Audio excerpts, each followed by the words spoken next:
మట్టించాను, కొంచెం మట్టించాను. మీరేం తయారు చేస్తారు?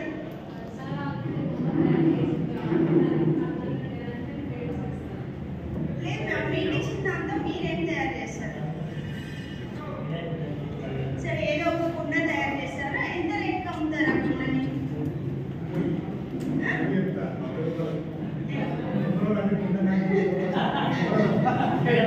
సరే, 100 రూపాయలకు అమ్ముతున్నారు సార్, 30 రూపాయలకు అమ్ముతున్నారు.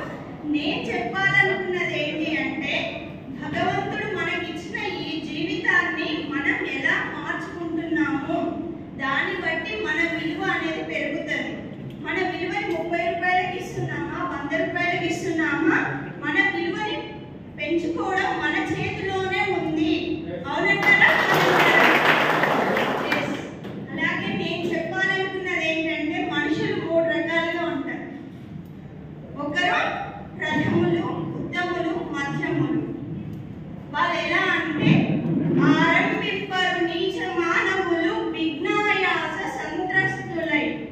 అంటే ఏదైనా పని చేయాలి అంటే ఫస్ట్ ఆలోచిస్తారు, ఏమని, పని చేయాలా లేదో, ఇందులో లాభం ఉందో నష్టం ఉందో, అక్కడ ఏం జరిగిందో ఇక్కడ ఏం జరిగిందో, వద్దులే మనకు వచ్చిన తలనొప్పి ఎందుకు అని మొదలు పెట్టరు. ఫస్ట్ అసలు ఆరంభించరు. ఫస్ట్ ఆరంభించి పరిత్యజింతురు విఘ్నాయత్తులై మధ్యములు.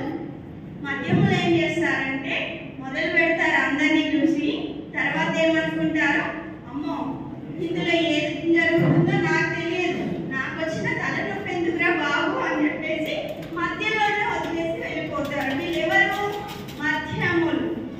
ధీరుల్ విఘ్న నిహన్యమానులగుచున్ నృత్యున్నతోత్సాహులై ప్రారబ్ధార్థములు జగింపరు సుమి ప్రజ్ఞానిధుల్ కావునన్.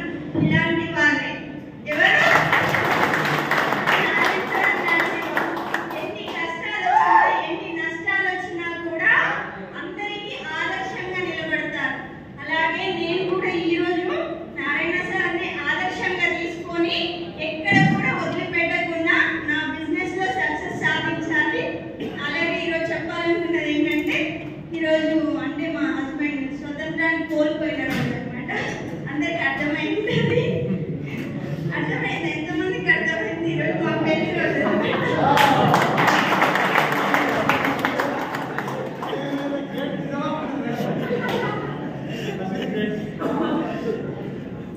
జోక్ చేశాను, అలా ఏం లేదు.